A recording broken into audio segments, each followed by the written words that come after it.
In the year 4000, beneath the vast, cold waters of the Pacific Ocean, the world stirred with ancient life.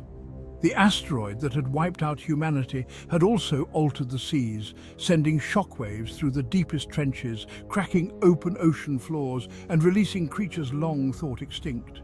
Now, just off the coast where ruined cities had crumbled into the sea, these beasts, mutated by time and the crushing depths, were waking. Deep in the Pacific, a colossal shadow glided silently through the twilight waters. The mosasaur, one of the fiercest predators of the ancient oceans, had returned. Its sleek, serpentine body was even larger than its prehistoric ancestors, stretching over 80 feet in length. Its massive jaws, filled with rows of serrated teeth, glowed faintly with bioluminescent algae that had grown in the cracks of its scarred skin. The mosasaur's dark blue and silver scales shimmered under the dim light that filtered through the surface above. But this wasn't a solitary hunter. Other mosasaurs had risen from the depths, forming a loose pod as they prowled the underwater ruins of the human world. Shipwrecks, crumbling oil platforms, and sunken skyscrapers now served as the backdrop for these fearsome predators, who swam silently between the rusting metal and coral-covered debris. As the mosasaurs explored the decaying remains of a submerged city, they sensed something. The water grew colder, darker, a signal that they were not alone. Without warning, a massive form shot through the murky depths, just missing one of the mosasaurs. A creature even larger than itself had come into the territory, a megalodon. The megalodon had returned, and it was bigger than ever. Its size was monstrous, over 100 feet long, with jaws capable of crushing anything in its path. Its red, obsidian-like skin was covered in scars from battles fought in the deepest, most dangerous parts of the ocean. Its eyes, cold and unblinking, were like those of a shark, always hunting, always hungry. The megalodon swam with deadly speed, cutting through the water like a torpedo. It had sensed the mosasaur pod and was ready for a fight.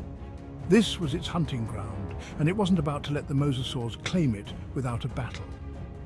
The two colossal predators clashed beneath the waves, their titanic bodies slamming into each other with unimaginable force. The water churned violently, sending shockwaves through the ocean. Nearby, schools of fish scattered, fleeing from the chaos as the mosasaur snapped at the megalodon's fins with its powerful jaws. But the megalodon, with its immense bulk, retaliated with a bite that sent the mosasaur spinning through the water. Their battle raged on, shaking the very ocean floor. The ruins of sunken cities trembled as the two giants fought for dominance.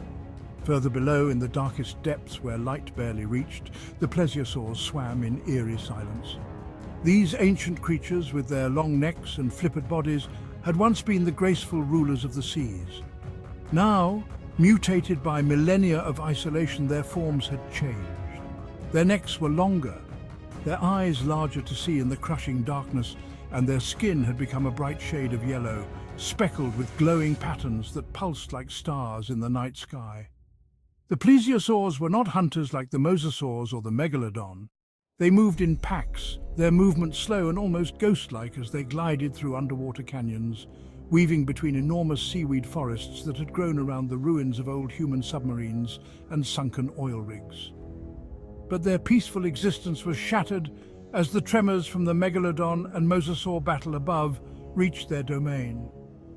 The pack leader, an enormous plesiosaur with a neck over 30 feet long, sensed the danger and quickly led the others away, swimming deeper into the trenches. However, something even deeper and more dangerous awaited them in the shadows below.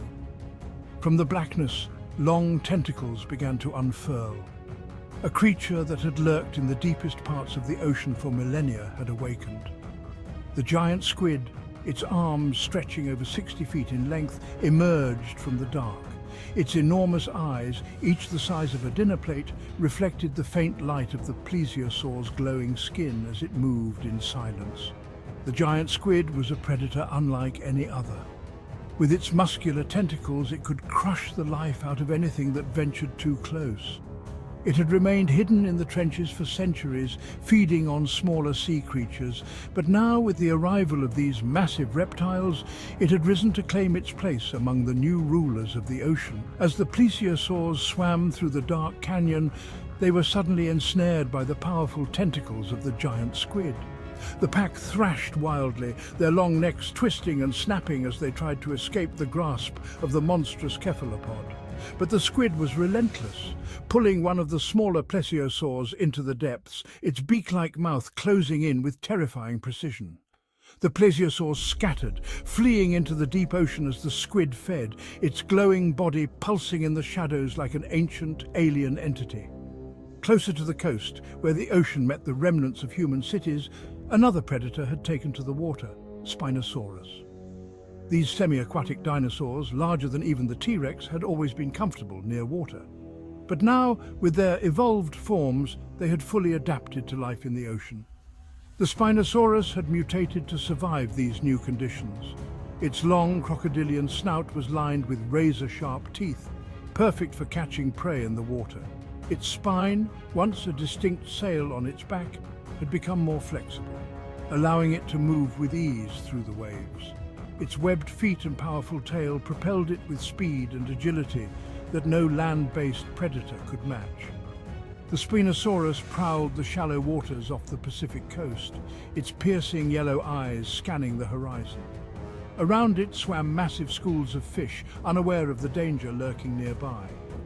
With a sudden burst of speed, the Spinosaurus dove beneath the surface, its massive jaws snapping shut around a school of fish, sending water splashing in all directions. But as it swam, the Spinosaurus sensed the tremors coming from the deeper ocean. It raised its head above the water, watching the distant waves crashing against the ruined city in the background. The battles between the giants of the deep had begun, and the Spinosaurus was ready to claim its own territory in this new watery world. Like and subscribe to watch the next episode. The Pacific Ocean, once ruled by humans and their ships, was now a battleground of ancient titans. The mosasaur and megalodon clashed in the open sea, each fighting for dominance. The plesiosaurs, now scattered, swam deeper into the safety of the trenches, forever wary of the giant squid lurking in the shadows. And the Spinosaurus, ruler of the shallow waters, watched and waited, ready to strike at anything that ventured too close to its domain. The ocean had become a world of monsters once again, a place where creatures from the past mutated, evolved, and more powerful than ever, ruled the depths. Humanity's time was over, and the seas had returned to their ancient masters. As the sun set over the Pacific, casting an orange glow across the water, the distant roars of the mosasaur, the low growls of the Spinosaurus, and the eerie silence of the giant squid echoed through the waves. The ocean had awakened, and it would never be the same.